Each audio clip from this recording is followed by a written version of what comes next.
बात होगी हरियाणा विधानसभा चुनाव की। एक पॉट बॉयलर साबित हो रहा है। बहुत ही दिलचस्प चुनाव।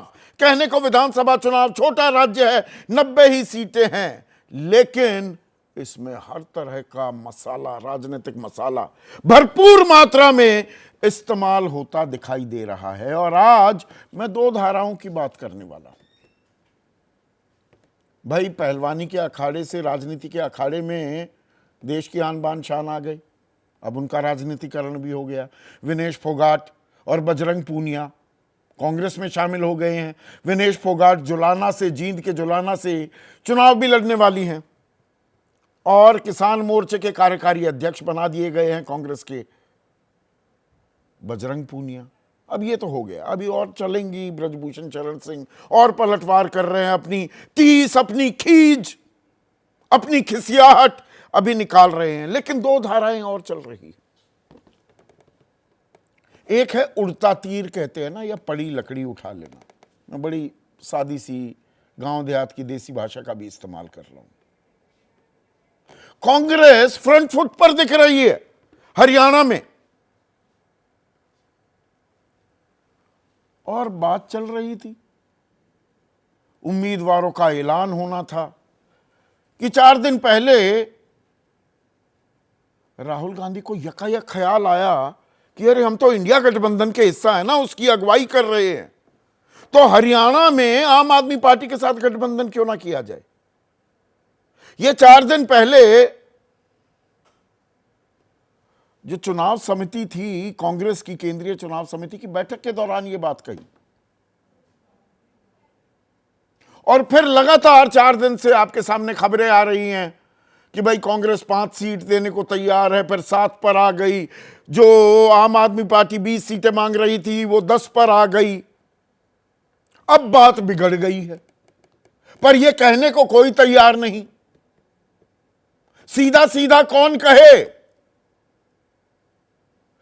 जो कांग्रेस के तमाम बड़े नेता हरियाणा के, वो पिछले 4 दिनों में कहते सुनाई दिए हैं, कुछ बंद कमरों में, कुछ सार्वजनिक मंचों पर, कि हमें जरूरत ही नहीं, सक्षम है, हम खुद लड़ लेंगे।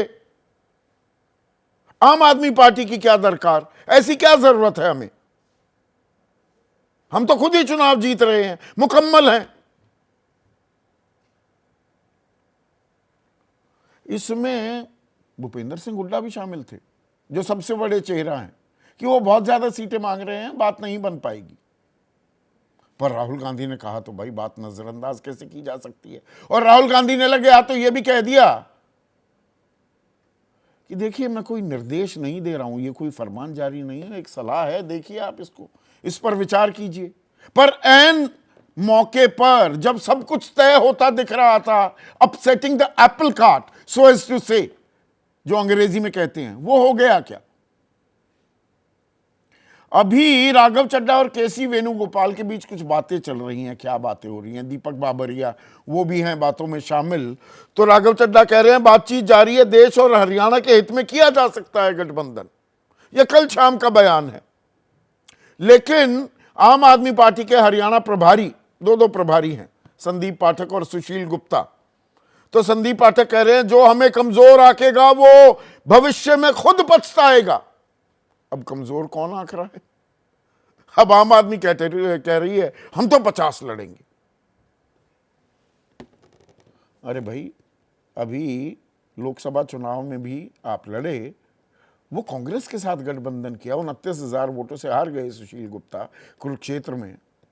4 विधानसभा सीटों पर आपने बढ़त भी बनाई। अब प्रताप सिंह बाजवा कह रहे हैं कि हमने तो गुजरात में भी किया था इनके साथ गठबंधन, वहां भी दी ना सीट, हरियाणा में भी किया, दिल्ली में भी किया, एक भी सीट नहीं जीत पाए दिल्ली में। तो हासिल क्या हुआ? तो ये पुलाव किसने पकाया? और अब इससे बीजेपी लगातार पिछले 3 दिनों से हमला भी कर रही है कि अरे भाई ये खुद आश्वस्त नहीं है कांग्रेस अपनी जीत को लेकर, इसीलिए लेकर आ रही है आम आदमी पार्टी को साथ। इंडिया वाले कह रहे हैं बीजेपी का सुपड़ा साफ कर देना है। तो एक धारा तो ये हो गई, उड़ता तीर। दूसरी है घर वाली बाहर वाली। ये राजनीति क्या बीजेपी की सबसे कमजोर कड़ी, सबसे कमजोर नब्ज पिछले कुछ दशकों में, मैं सालों की बात नहीं कर रहा हूं, वो साबित होती दिख रही है क्या? 2024 के लोकसभा चुनाव में बहुत राज्यों से ये खबर आई कि ये लैटरल एंट्री, बाहर से पैराट्रूप होकर बाहर वाले आ रहे हैं, उनको लाल कारपेट बिछाकर पार्टी में स्वागत करना, उनको उम्मीदवार बना देना, ये बीजेपी के लिए दिक्कत का सबब हो रहा है और कार्यकर्ताओं में लगातार नाराजगी बढ़ती जा रही है। We are being taken for granted. हमारे अंदर अविश्वास प्रस्ताव केंद्रीय नेतृत्व डाल रहा है, बाहर वालों पर ज्यादा भरोसा हो रहा है। और यह कहानी थमने के बजाय एक और अध्याय जुड़ता दिख रहा है हरियाणा में। और हरियाणा में देखिए, जब चुनाव होते हैं, उम्मीदवारों का ऐलान होता है, थोड़ी बहुत नाराजगी होती रहती है। अब बहुत सारे चैनल बढ़ा चढ़ाकर पेश भी कर देते हैं, हम वैसा काम नहीं करते। पर जो हो रहा है हरियाणा में, दो कैबिनेट मंत्रियों ने तो इस्तीफा दे दिया। रणजीत चौटाला, इन्होंने तो इस्तीफा दे दिया, एक और मंत्री ने इस्तीफा दिया। उसके अलावा सुखविंदर मांडी, प्रदेश अध्यक्ष किसान मोर्चा, उन्होंने इस्तीफा दे दिया। ओबीसी मोर्चा, सबसे ज्यादा तादाद ओबीसीज की है हरियाणा में समुदाय के तौर पर। अगर आप देखो, पिछड़ा वर्ग जो है वो 30% के करीब है, जाट 25-26% है। कुछ लोग 22 कहते हैं, कुछ 28 भी कहते हैं। असल आंकड़ा दरअसल किसी को नहीं पता, पर 1/4 आबादी जाटों की है, ये मानकर हम चल सकते हैं। तो कर्णदेव कंबोज, उन्होंने इस्तीफा दे दिया। सावित्री जिंदल, नवीन जिंदल की मां, वो कह रही है मैं तो चुनाव लड़ूंगी। कविता जैन, पूर्व मंत्री, वो कह रही है मैं भी लड़ूंगी। बच्चन सिंह आर्य, सफीदों से टिकट नहीं मिला, उन्होंने इस्तीफा दे दिया। वहां रामकुमार गौतम आ गए, वो जेजेपी से आए हैं, जेजेपी वालों पर कृपा बरसा रहे हैं बीजेपी के लोग। विशंबर वाल्मीकि, वो दूसरे मंत्री जिनका मैं जिक्र कर रहा था, लक्ष्मण नापा, और इसके अलावा बहुत सारे और जो विधायक और पूर्व विधायक रोते बिलखते वो दिखाई दे रहे हैं। कोई तो शाम में रो रहा है, कोई पंचकुला में रो रहा है। तो ये बाहर वालों पर इतना भरोसा क्यों? भाई, एक वोट ऑफ नो कॉन्फिडेंस तो अपने मुख्यमंत्री में ही दे दिया। लोकसभा चुनाव से पहले मनोहर लाल खट्टर को वहां से हटा दिया गया। अब उनको दो बड़े केंद्रीय मंत्रिमंडल सौंपे गए हैं। अब वो केंद्रीय मंत्री तो बन गए, पर उनको हटाने की वजह क्या थी? एंटी इनकम्बेंसी काट रहे थे। अब नए जो मुख्यमंत्री बने हैं, चौथी बार वो चुनाव लड़ने जा रहे हैं और चौथी अलग सीट से। यह भी अपने आप में अभूतपूर्व है, अप्रत्याशित है। 2014 में नारायणगढ़ से विधानसभा चुनाव लड़े, 2019 में लोकसभा लड़े कुरुक्षेत्र से, फिर जब मुख्यमंत्री बनने की बारी आई तो करनाल से चुनाव लड़ा विधानसभा का। करनाल में उनको टिकट वापस वहां से नहीं दिया गया। मनोहर लाल खट्टर ने अपने प्रिय, अपने एक फेवरेट को, भाई ये मेरा आदमी है, यहां तो ये लड़ेंगे। समझ लीजिए बीजेपी में हो क्या रहा है। मुख्यमंत्री उसी सीट से नहीं लड़ पाए जहां से चुनकर वो मुख्यमंत्री बने, और अब लाडवा पहुंचा दिया गया है। तो ये हरियाणा में हो क्या रहा है?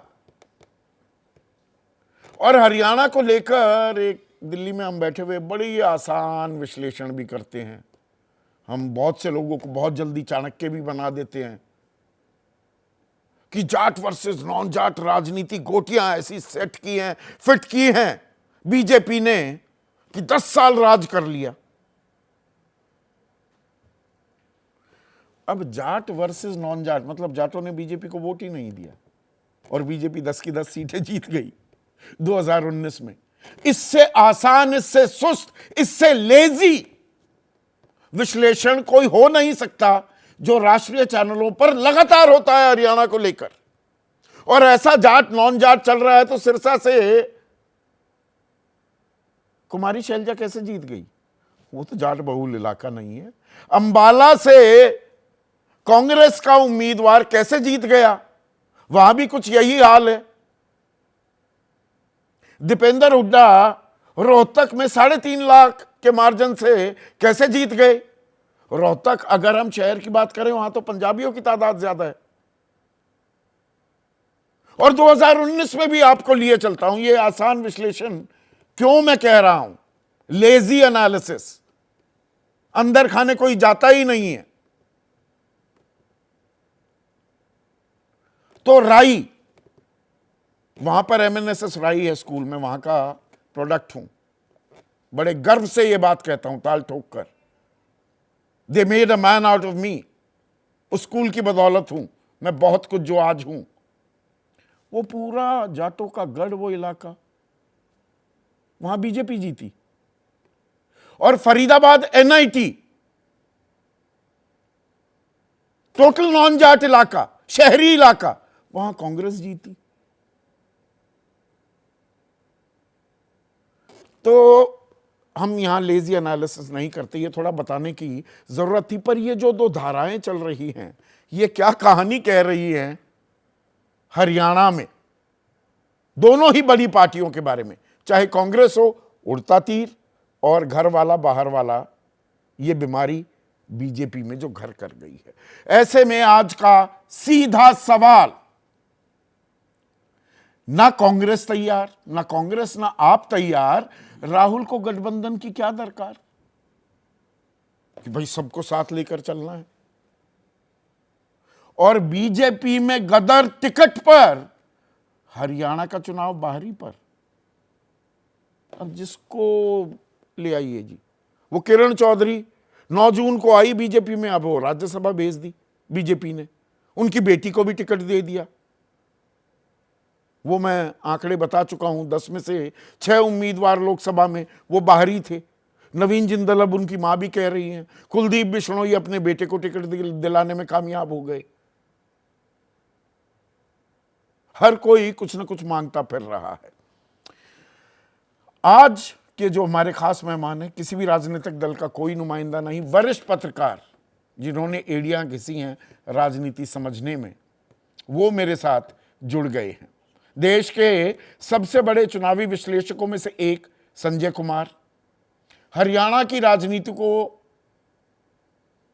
ही know it like the back of his hand, वरिष्ठ पत्रकार, पहली बार मेरे कार्यक्रम में आ रहे हैं अनिल आर्य, जाने माने राजनीतिक विश्लेषक अभय दुबे, वरिष्ठ पत्रकार विजय त्रिवेदी भी मेरे साथ हैं, और इन्होंने बीजेपी आरएसएस को बहुत ट्रैक किया है, अंदर इसकी संगठन की जो मजबूती है, सालों कैसे इवॉल्व की उसे भी देखा। लेकिन ये बाहर वाले घर वाले, ये मतलब अजीब कमाल का खेल चला है बीजेपी में, ऐसा कभी आपने होते देखा है? और इतनी नाराजगी, और मतलब रो रहे हैं लोग, गालियां दे रहे हैं, इस्तीफों की भरमार जड़ी लग गई है, ऐसा आपने होते देखा हाल फिलहाल में, क्या कुछ दशकों में बीजेपी में? मुझे लगता है इतने लंबे समय में, जिसमें मैं करीब 30 साल से बीजेपी को देखता रहा, ऐसा मौका कभी नहीं आया। मतलब ये मौके तो आते हैं कि विधानसभा हो, लोकसभा चुनाव हो, बाहर लोगों थोड़ी नाराजगी होती है, और जब भी टिकट देते हैं तो कुछ लोगों को नाराजगी होती है, क्योंकि हर सीट पे 8, 10, 15, 5 कोई कैंडिडेट होते हैं, एक को ही देना है। लेकिन इस तरह की नाराजगी, और ये जो नाराजगी है वो ज़्यादा, जो आपने बिल्कुल ठीक तरीके से डिफाइन किया, घर वाले और बाहर वाले, तो बाहर वालों को यहाँ लाने पर उनको है। लेकिन ऐसा कैसा अभी उत्तर प्रदेश में लोकसभा के चुनावों में भी हुआ था, जिसको लेकर मैं तो वही, ये आकलन तो हो चुका, वो समीक्षा भी आई है सामने, बात आई है, और उसके बावजूद एक और अध्याय जोड़ दिया। इसमें कोई रणनीति देखते हैं क्या आप विजय भाई, या जिद है जो हम कहें वही सही? नहीं, जिद नहीं है, लेकिन मुझे लगता है कि ये मजबूरी प्लस रणनीति है कि जो, जैसे आपने कहा कि भाई 9.5 साल बाद आप अपना मुख्यमंत्री बदलते हैं, इसका मतलब पार्टी को लग रहा है कि बहुत गंभीर किस्म की एंटी इनकम्बेंसी है या सरकार के खिलाफ नाराजगी है। तो वो राम कुमार गौतम या देवेंद्र बबली जो जेजेपी के विधायक थे, मौजूदा सरकार के हिस्सा थे, उनके खिलाफ एंटी इनकम्बेंसी नहीं, उन सबको बीजेपी का उम्मीदवार बनाकर उतार दिया। तो लेकिन लगा होगा सरकार को कि भाई केवल मुख्यमंत्री नहीं, अपने जो विधायक है, मंत्री है, उनके खिलाफ भी एंटी इनकम्बेंसी होगी ना, केवल अकेले मुख्यमंत्री की तो नहीं तो होगी। जेजेपी वालों पर इतनी नजरें इनायत करने की क्या जरूरत है? अब वो उन्होंने दावा किया होगा कि भाई हम जीत ही जाएंगे, हालांकि जेजेपी को साथ ही ले लेते।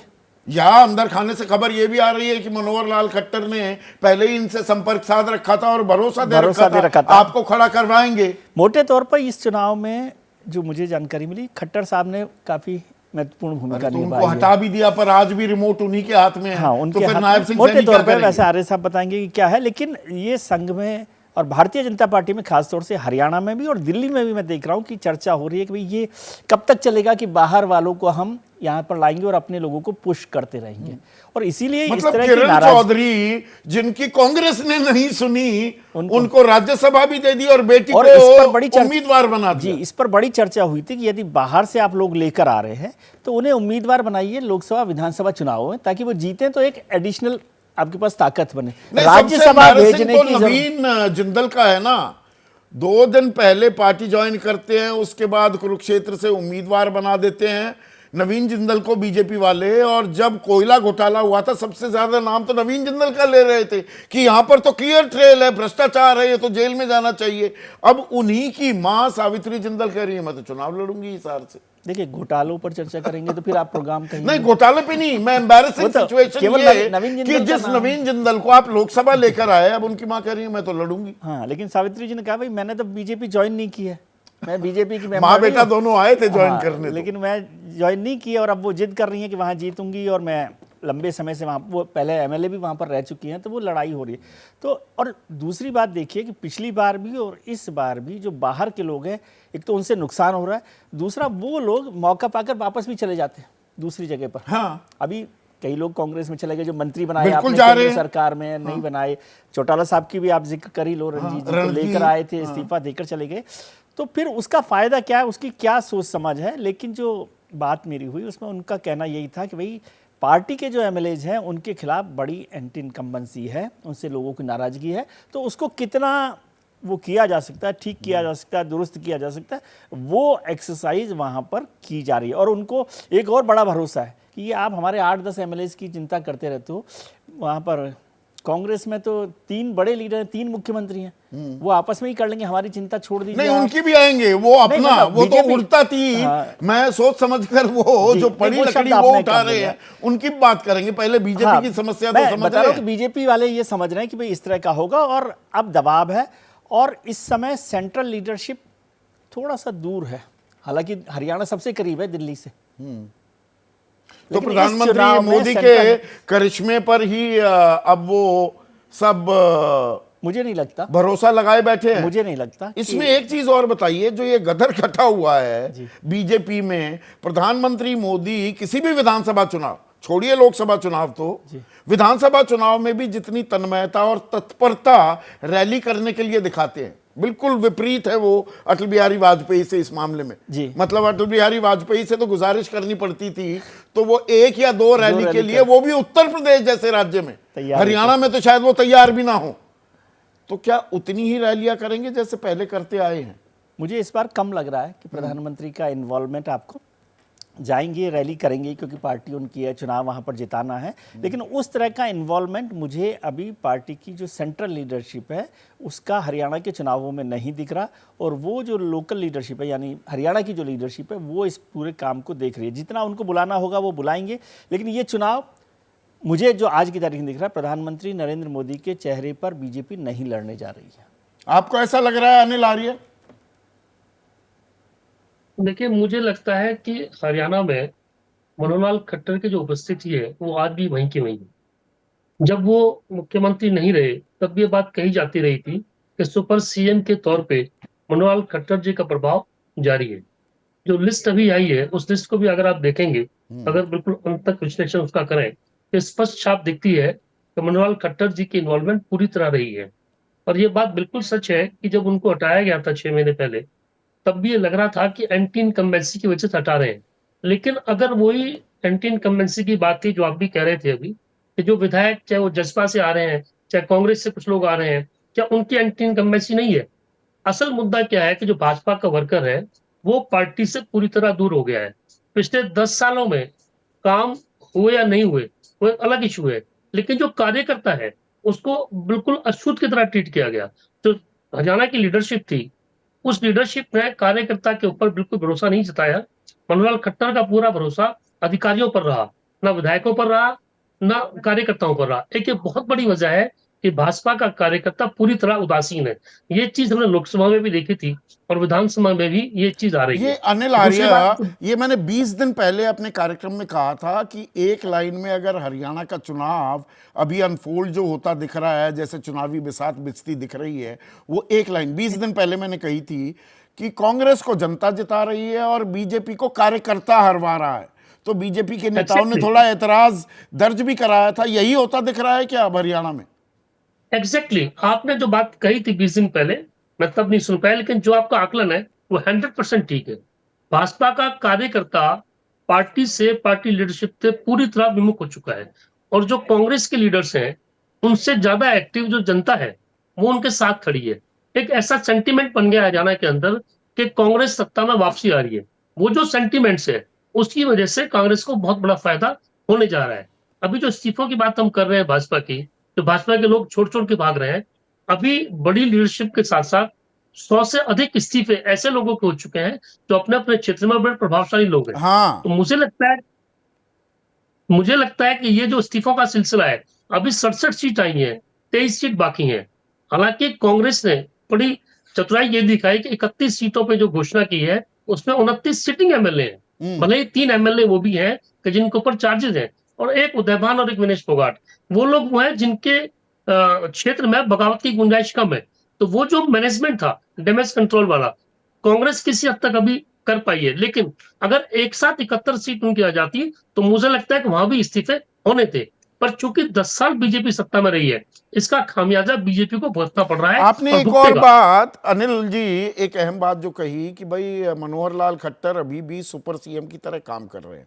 मुझे 2019 याद आता है, वो चुनाव, उसमें एक तो नमो फैक्टर था, नरेंद्र जी मोदी, जी राष्ट्रवाद का बड़ा पुट था, और हरियाणा के चुनाव आते आते तो 370 भी हटा दिया था।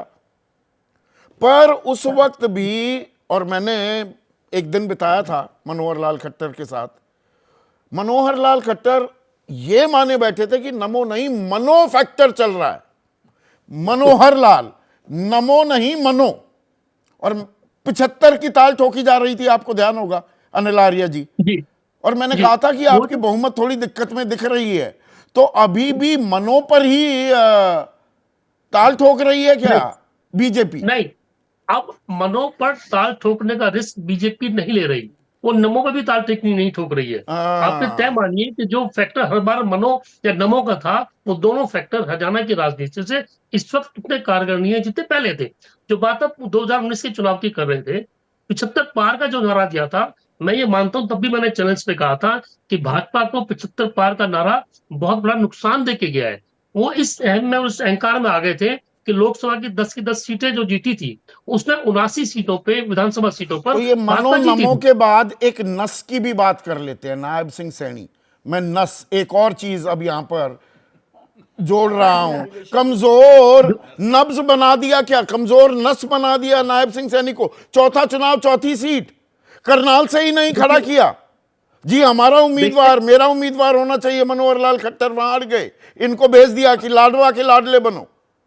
देखिए, राजनीति में और चुनाव में बहुत से सेंटिमेंट से चलते हैं कि आप अपने वर्कर को और जनता को मैसेज क्या दे रहे हैं। जो नायब सैनी की सीट बदली, या जो कंट्रोवर्सी खड़ी हुई, बड़ौली ने कहा कि वो लाडवा से लड़ेंगे, नायब सैनी ने कहा नहीं मैं करनाल से लड़ूंगा।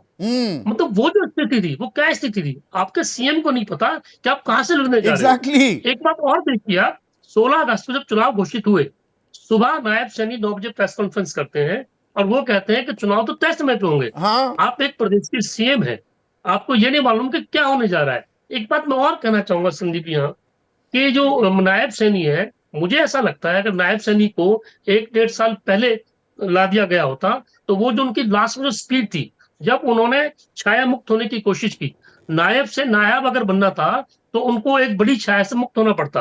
वो 1-1.5 साल पहले शुरू होते तो शायद उस छाया से मुक्त हो जाते और भाजपा का कुछ लाभ होता, लेकिन ऐसा नहीं हुआ। जब ये नायब सैनी मुख्यमंत्री बने तो उससे अगले दिन जो कुरुक्षेत्र में एक शिलान्यास होना था, वहां मनोहर लाल जी मौजूद थे। आप एक्स सीएम हो गए उसके बाद मौजूद थे, और वहां ऐसा पोज किया गया कि अभी भी सीएम जैसे मनोहर लाल जी हो। अब टिकटों का आप देख लीजिए, मुझे जो अंदर खाने मालूम है, ये टिकट की जब मीटिंग्स हो रही थी, उन मीटिंग्स में मनोहर लाल जी और राव इंद्रजीत सिंह, क्योंकि अहिरवाल का क्षेत्र एक ऐसा क्षेत्र है जहां बीजेपी फायदे में रहती है, लेकिन अकेला फैक्टर राव इंद्रजीत का बड़ा फैक्टर है जो प्रभावशाली है। राव इंद्रजीत और मनोहर लाल के बीच में लगातार टकराव हुआ है, जहां तक कहा गया कि राव इंद्रजीत ने मनोहर लाल जी को कहा कि आप अपनी सीट्स देखिए, मेरी सीटों पर मत आइए। हाँ। ये इश्यूज और भी है, अब मुझे नहीं मालूम कितना सच झूठ है, लेकिन बीजेपी के लोग, बीजेपी के नहीं सूत्र नहीं, ये भी ये कह रहे हैं। आपने एक और चीज जो कही ना अनिल आर्य, कि 16 जी अगस्त को जब चुनावों की घोषणा हो रही थी, मुझे मालूम है उस दिन मुख्यमंत्री के दफ्तर में क्या हड़कंप मचा हुआ था। अरे हो सकता है क्या, हो सकता है क्या, बहुत लोगों से वो कंफर्म कर रहे, अरे हो जाएगा क्या, अभी तो हमने बहुत सारी घोषणाएं करनी थी, लोक लुभावन बातें कहनी थी, अब तो हम कह ही नहीं पाएंगे। तो मतलब केंद्रीय नेतृत्व और राज्य नेतृत्व में बीजेपी में कोई समन्वय नहीं था। The left hand didn't know बिल्कुल नहीं व्हाट द था। Right hand was doing. ये तो वेरी सं- अनलाइक बीजेपी है। संदीप जी, मैं 14 अगस्त को चंडीगढ़ था अपने किसी व्यक्तिगत काम की वजह से, और मैं बाई चांस चूंकि सेक्रेटरी में चला गया था। सेक्रेटरी में आलम ये था, तब तो उनको ये था कि 25 अगस्त को चुनाव की घोषणा हो सकती है। एग्जैक्टली, तब भी वो तब तो भी उनको नहीं था इंतजार, कि वो 16 अगस्त पूरा को होगी। खाका बनाए बैठे थे। मैं बुरा तो था का। और मुझे मुझे मेरे एक दो ऑफिसर्स मित्र ने वहां बताया था, सीनियर आईएएस लोगों ने, बोले यार 25 अगस्त चुनाव बहुत पहले हो रहा है, हमारे पास तो बहुत सी चीजें ऐसी थी जो अनाउंस करनी है। हाँ, उनको भी ये नहीं पता था कि 16 अगस्त को चुनाव घोषित हो रहा है। आप एक चीज और देखिए, इनकी कोशिश ये थी सरकार की कि अगर 25 अगस्त तक चुनाव घोषित होते हैं तो हम 40,000 लोगों को नौकरी दे देंगे, 31 अगस्त को होती है तो हम 50,000 को दे देंगे। जो कमेटी, जो बोर्ड है, उस बोर्ड के जो मेंबर्स हैं, मेरे एक अच्छे मित्र हैं, उनसे बात हो रही थी, लेकिन उनको ये नहीं मालूम था कि 16 अगस्त को ऐसा बम फूट जाएगा और आप सब रोड पे आ जाएंगे। मुझे लगता है कि ये जो समन्वय की बात है, जो आप बात कर रहे थे कि केंद्रीय नेतृत्व और प्रदेश नेतृत्व के बीच जो समन्वय है, वो समन्वय बिल्कुल था ही नहीं। और मुझे एक चीज और समझ नहीं आ रही संदीप जी, कि क्या मनोहर लाल जी को नहीं पता था कि हरियाणा में 16 अगस्त को चुनाव होने, अनाउंसमेंट होने जा रही ये है? कैसे हो सकता अगर है। उनको पता था तो उन्होंने आईटी सेल यहाँ को देखो पता लग थोड़ा सा जाता है, आईटी सेल वहां पर एग्जैक्टली वो पूरे का पूरा कार्यक्रम चुनाव आयोग की आधिकारिक घोषणा से पहले डाल देता है। एग्जैक्टली, तो मतलब वो ऐसा क्यों? और फिर नायब सैनी ये कह रहे हैं कि नहीं चुनाव टाइम पे होंगे। आप आनंद फानन में 16 अगस्त को सुबह 9 बजे पीसी बुला रहे हैं, फिर भी ये कह रहे हैं कि चुनाव टाइम पे होंगे। तो ये जो भ्रम की स्थिति थी, वो स्थिति भाजपा के ये लिए अपने आप नहीं में ठीक है। देखिए, भाजपा, मैं हमेशा ये बात अंडरलाइन करता हूं, राजनीतिक दलों की रणनीति, उनकी कहाँ कमजोरियां हैं, कहाँ उनकी ताकत है, वो तो हम विश्लेषण करते रहेंगे, लेकिन संगठन इतना मजबूत है, रणनीति के मामले में उनके पास plan A B C D सब कुछ होता है। पर हरियाणा में संजय, क्या एक ऑलमोस्ट डेथ बेस दिख रही है बीजेपी की, कि इतना ये घर वाले बाहर वाली का खेल, जो मुख्यमंत्री हैं उनकी सीट बदल दी जाती है, चुनाव की घोषणा के लिए तैयार नहीं दिखती है राज्य सरकार।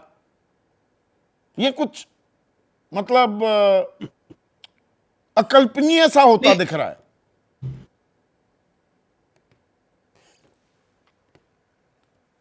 देखिए, जिन सारी बातों का आपने जिक्र किया, इसका निष्कर्ष सिर्फ एक ही है, हरियाणा में बीजेपी तैयार दिखाई नहीं पड़ती चुनाव के लिए। और जब तैयार दिखाई नहीं पड़ती, कहने का मतलब बीजेपी बहुत कमजोर इस वक्त दिखाई पड़ती है।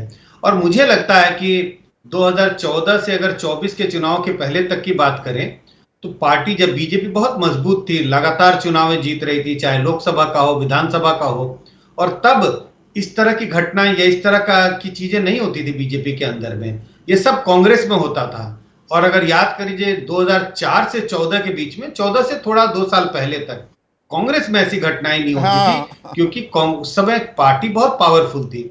साफ संकेत मिल रहे हैं कि आज की बीजेपी वो बीजेपी नहीं है जो 3 साल या 2 साल पहले थी। और अब आप देखिए थोड़ा सा टिकट किसी को नहीं मिला, थोड़ी सी नाराजगी हुई, पार्टी से छोड़ दिया, पार्टी से बाहर चले गए। ऐसी चीजें तभी होती हैं जब लोगों को लगता है या तो पार्टी ढलान पर है, ढलान पर मतलब कम से कम हरियाणा के संदर्भ में पार्टी बहुत कमजोर दिखाई पड़ रही है, उनके चुनाव जीतने की संभावना बहुत कम है। और जो तो ये सारे बाहरियों संकेत पर इतना बड़ा इशारा दांव कर जो रहे हैं डालते हैं, लगाते हैं, बीजेपी के वो लिए आंकड़े कितना 72% है, 62% है विजय, लगभग 2/3 दो तिहाई उम्मीदवार वो हार जाते हैं जो बाहर से लेकर आ रहे हैं, जो इंपोर्टेड कैंडिडेट्स बीजेपी कर रही है, ला रही है, चुनाव में लड़ा रही है, उनमें से 2/3 हारते हैं। ये 10 साल का आंकड़ा है।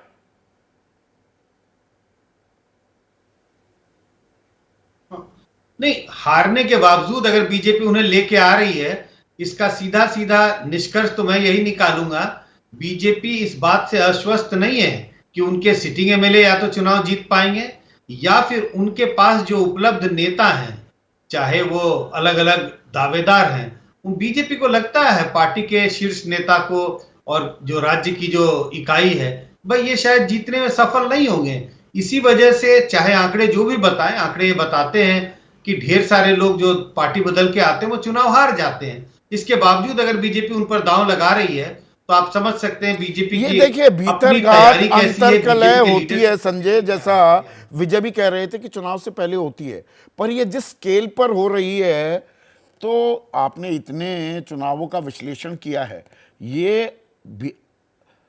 अंतर्कलह, भीतर घात जो बीजेपी में साफ दिख रही है, ये एक बड़ा फैक्टर हो सकता है क्या चुनावी नतीजे जो भी आएंगे 8 अक्टूबर को?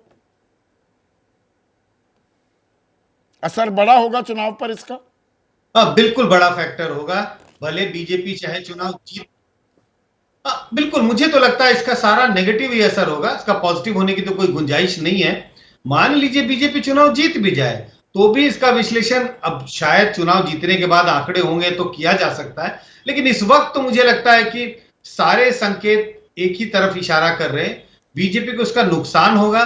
बीजेपी बिल्कुल तैयारी में दिखाई नहीं पड़ती, ना तो उनके अपने नेता आश्वस्त दिखाई पड़ते हैं और न ही जो बीजेपी जो बाहर से जो लेके जिनको आ रहे हैं उनके भी जीतने की संभावना बहुत कम है। ये तो आंकड़े ही साफ बता रहे हैं।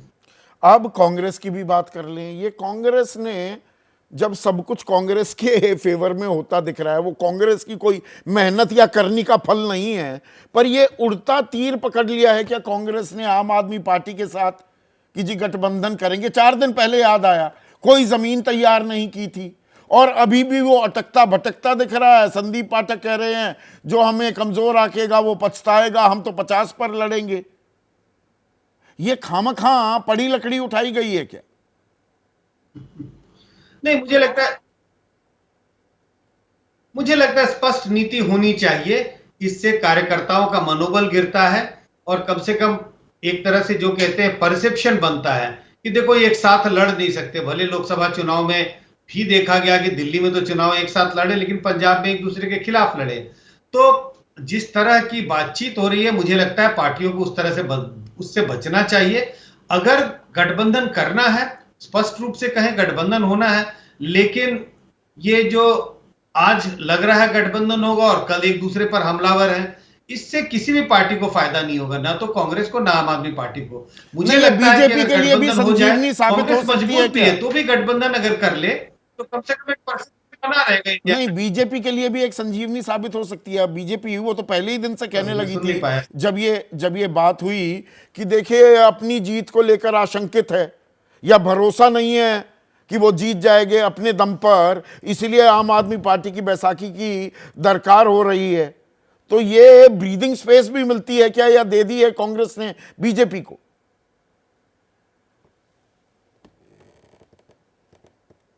नहीं, बिल्कुल अगर ऐसी स्थिति आ जाती है कि आम आदमी पार्टी भी 100 सीटों पे चुनाव लड़ रही है, 90 सीटों पर, और कांग्रेस भी 90 सीटों पर चुनाव लड़ रही है, मतलब दोनों आमने सामने अगर सारी सीटों पर होंगे तो कुछ ना कुछ सीटों पर तो बीजेपी को फायदा होगा। तकरीबन अगर हम यूपी बिहार की से तुलना करें तो यहाँ वोटर्स की तादाद थोड़ी कम है, छोटी छोटी सीटें हैं, मतलब बड़े राज्यों की तुलना कर रहा हूं तो, और मेजॉरिटी के लिए भी 90 क्या असेंबली है, 45 की मेजॉरिटी होती है, तो कहीं ना कहीं कुछ सीटों पर बीजेपी को इसका फायदा मिल सकता है, क्योंकि एक दूसरे का वोट काटने की स्थिति में वो जरूर दिखाई पड़ेंगे।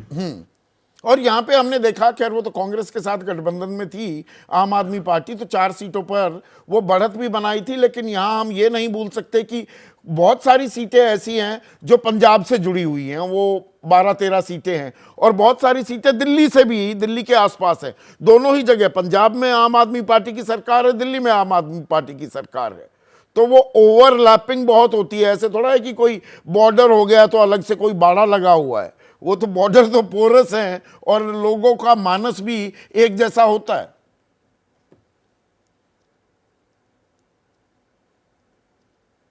कुछ फर्क पड़ता है, लेकिन अगर इस लॉजिक से जाएं तब तो आम आदमी पार्टी को बहुत अच्छा करना चाहिए, क्योंकि 6 सीटें दिल्ली के बॉर्डर से लग रही हैं और 6 पंजाब से लग रही हैं। तो ये 12 सीटें ऐसी हैं जहां भी आम आदमी पार्टी की स्थिति बहुत अच्छी हो सकती है। दिल्ली और पंजाब दोनों जगह उनकी सरकार है। कुछ सीटों पर इसका फर्क पड़ता है, लेकिन ये इसको मैं एक बहुत बड़ा फैक्टर नहीं मानता। ये जरूर है कुछ सीटों पर आम आदमी पार्टी की पकड़ तो है। पकड़ तो है, आप ये कह रहे हैं। अब ये जो 2 मुद्दे हैं, एक तरफ ये जो उड़ता तीर पकड़ लिया है गठबंधन को लेकर, जो अब होता दिख नहीं रहा है, हम उस निष्कर्ष तक अब सॉलिडली पहुंच सकते हैं, अब है। और दूसरा, ये घर वाले बाहर वालों को लेकर बीजेपी में जूतम पैजाल। देखिए, जब गठबंधन की बात राहुल गांधी ने कही थी और उसकी चर्चा चलने लगी थी, तभी मैंने कहा था, इसलिए नहीं कि मैंने कोई तीर मार दिया था ये कह के, मतलब जो है मैं केवल याद दिला रहा हूँ, तो मैंने कहा था कि गठबंधन हो तो रहा है लेकिन बड़ी मुश्किल होगी, क्योंकि हुड्डा साहब जो है ना, वो जब उन्हें चुनाव उन्हें लग रहा है कि हम चुनाव अकेले ही जीत सकते हैं, तो वो आम आदमी पार्टी को सीटें क्यों देंगे, और देंगे भी तो नाम मात्र की देंगे। उससे आम आदमी पार्टी को लगेगा कि उसकी इज्जत अफजाई भी नहीं हो रही है। तो उससे 5-7 सीटों से ज्यादा क्या आपको लगता है वक्त भी है आम आदमी पार्टी की? मेरे ख्याल से 7 सीटें भी देने को तैयार नहीं है। वो कह रहे हैं कि 4-5 ले लो, वो 7 भी देने को तैयार नहीं है। वो सीधे सीधे कह रहे हैं कि ठीक है, ये टुकड़े कुछ हम तुम्हारे सामने डाल देते हैं कि हमारे सर्वोच्च नेता ने ये कहा है, सुझाव ही दिया है। उसके अंदर भी तो और बहुत सारी दिक्कतें आ गई कि हमें कलायत चाहिए, हमें जीन चाहिए, जहां पर कांग्रेस के मजबूत उम्मीदवार पहले से ही तय बैठे हुए हैं, उन्हीं सीटों की मांग कर रही है आम आदमी पार्टी। तभी लग रहा था कि बहुत मुश्किल है, और अभी तो अब तो और भी ज्यादा मुश्किल लग रहा है। अब सवाल ये, हम लोग इस पर सोच रहे हैं कि राहुल गांधी ने ऐसा क्यों किया। नहीं, पर इससे क्लोज अगर इलेक्शन हो जाता है, उसका नुकसान उठा, ये देखिए, एक नुकसान की गुंजाइश इस चुनाव में पैदा कर दी क्या? इस चुनाव में बड़े पैमाने पर वोट कटवा पार्टियां मैदान में हैं। बहुजन समाज पार्टी मैदान में है, जेजेपी मैदान में है, चौटाला साहब की दूसरी पार्टी मैदान में है, चंद्रशेखर रावड़ की पार्टी, 2 दलित पार्टियां मैदान में है, आम आदमी पार्टी के साथ उन्होंने, हाँ, 2 गठबंधन है ना ये, हाँ, तो और फिर आम आदमी पार्टी भी मैदान में है। तो कांग्रेस एक ये भी इसके पीछे हो सकती थी बात कि भाई एक पार्टी जो वोट काटेगी वो कम से कम संभावना समाप्त हो जाए। तो उसके लिए तैयारी करनी चाहिए। नहीं, वो तैयारी पहले से नहीं थी, क्योंकि फैंटेसी लैंड में, लाला लैंड में रहकर कि जी आपका दिल किया तो आज हो जाएगा गठबंधन, ऐसे राजनीति होती है क्या? ऐसे भी कह सकते हैं फैंटेसी लैंड, ये भी कह सकते हैं कि राहुल गांधी किस तरह सोचते हैं। मुझे लगता है कि राहुल गांधी की सोच आजकल जो मुझे लग रही है वो बहुत दूरगामी किस्म की सोच है। उनको लगता है अगर कांग्रेस कुछ अपना सेक्रीफाइस कर दे, अपनी सीटों की कुछ कुर्बानी दे दे, लेकिन धीरे धीरे लोकसभा चुनाव से लेकर और जहां तक हो सके ज्यादा से ज्यादा राज्यों में निजी स्वार्थ इतने हावी हो जाते हैं, वो दूसरों को तो क्या लेंगे। लोकसभा चुनाव जीती हुई कुमारी शैलजा कह रही है मैं विधानसभा लड़ना चाहती हूं। वहां पर दीपेंद्र हुड्डा राज्यसभा में थे, लोकसभा के जीत गए, अब वो कह रहे हैं मैं भी विधानसभा लड़ना चाहता हूं। उपचुनाव हार गए, रणदीप सुरजेवाला राज्यसभा में आए, अब वो कह रहे हैं मैं विधानसभा लड़ना चाहता हूं। लेकिन उसको तो मेरे ख्याल से कांग्रेस आला कमान ने संयमित किया है। कांग्रेस आला कमान कहां मान रहे हैं अभी? नहीं, मान अब नहीं, तो आगे बढ़ गए, कह रहे हैं मैं भी मुख्यमंत्री बन सकता हूं। नहीं, ये कहने से ऐसा तो नहीं है कि उनको टिकट ऑफर कर दिया गया हो। अब जो अनिल जी ने बात कही है, वो उन्होंने मेरे मुंह की बात छीन ली। कांग्रेस ने भाजपा के मुकाबले चुनाव प्रबंधन के मामले में ज्यादा चतुराई दिखाई है। उन्होंने पहली फिलहाल हम कह सकते हैं, फिलहाल अभी 31 सीटें हैं ना, अभी तो बाकी उन्होंने क्या होगा जब समझ में आएगा। अपने लिए समय ले लिया है ना थोड़ा सा, वहां भी प्रबंधन करेंगे। कुछ प्रबंधन कामयाब होगा, कुछ नहीं कामयाब होगा, लेकिन भाजपा जैसी गंध नहीं फैलेगी वहां पर। ये कह सकते हैं 32 सीटों में, आधे 32 सीटों में तो बचा लिया ना उन्होंने उसको। धीरे धीरे करके आपने कहा भाजपा जैसा हाल नहीं होगा। भाजपा ये बाहरी अंदरी इस कलह को क्यों नहीं थाम पा रही है बीजेपी, बल्कि बढ़ावा देती दिख रही है। देखिए, एक बात समझने की है, आज ही मैंने एक जगह लिखा है कि भारतीय जनता पार्टी इतनी शक्तिशाली पार्टी है, पिछले 10 साल से देश की सबसे बड़ी पार्टी है, तमाम राज्यों में और केंद्र में, लेकिन उसमें क्षेत्रीय नेतृत्व का पूरी तरीके से अभाव है। केवल राष्ट्रीय नेतृत्व है, क्षेत्रीय नेतृत्व है ही नहीं। क्यों नहीं है? इसलिए नहीं है कि जो या जहां है या जिनको आप मुख्यमंत्री उनको हटा दिया, बस्ते वो में खत्म हो डाला चुका जा है, रहा है। वो खत्म हो चुका है। हाँ। जो मुख्यमंत्री है, उस मुख्यमंत्री के पास एक टिकट तय करने का अधिकार नहीं है। आदित्यनाथ जी कितने तगड़े मुख्यमंत्री बताए जाते हैं, उनके बारे में कहा जाता है कि आखिर तक 2 टिकटों के लिए संघर्ष करते रहे, उनके 2 टिकट भी नहीं माने गए उनके। अब नायब सिंह सैनी अपने टिकट, अपनी कॉन्स्टिट्यूएंसी भी खुद मैंने नहीं तय इसलिए कर तो पाए। बताया चौथा चुनाव, जी। चौथी सीट अपना टिकट तो भाजपा ने मुख्यमंत्रियों को बिल्कुल प्यादा चपरासी किस्म का बना दिया है पूरी तरीके से। उनकी कोई और भाजपा की राजनीति में कोई औकात नहीं रही। क्षेत्रीय नेतृत्व जब बिल्कुल नाकारा हो जाता है, उसके पास कोई पहलकदमी नहीं होती, कोई स्वायत्तता नहीं है, तो आप समझ लीजिए क्षेत्रीय नीचे के कार्यकर्ता की क्या हालत होगी। जो अभी अनिल जी बता रहे थे कि कार्यकर्ता बिल्कुल पार्टी के पूरी गतिविधियों से, पार्टी की पूरी जो चुनाव लड़ने की डिजाइन है उससे बिल्कुल पूरी तरह विमुख है। तो भाजपा में ये सब तो, दूसरे शुरू से ही मोदी और शाह की ये तकनीक चल रही है कि भाजपा में बाहर से लोग लाए जाएं, बड़े पैमाने पर बाहर से 2014 से ही भर्ती किया जा रहा है, ताकि उनकी निष्ठाएं मोदी और शाह के प्रति रहें, उनकी निष्ठाएं राष्ट्रीय स्वयंसेवक संघ के साथ ना रहें। तो ये तो शुरू से चल रहा है। पर इसके संकेत तो यहाँ नहीं, स्थानीय नेतृत्व की मैं बात करूं, वो कृपाल परमार, प्रधानमंत्री मोदी और उनके बहुत पुराने रिश्ते, बहुत पुराने वो कार्यकर्ता हैं। फोन पर बातचीत वो वायरल हुई थी, उन्होंने मना कर दिया कि आप पहले बोलते तो बात होती। ईश्वरप्पा के साथ ऐसा हुआ।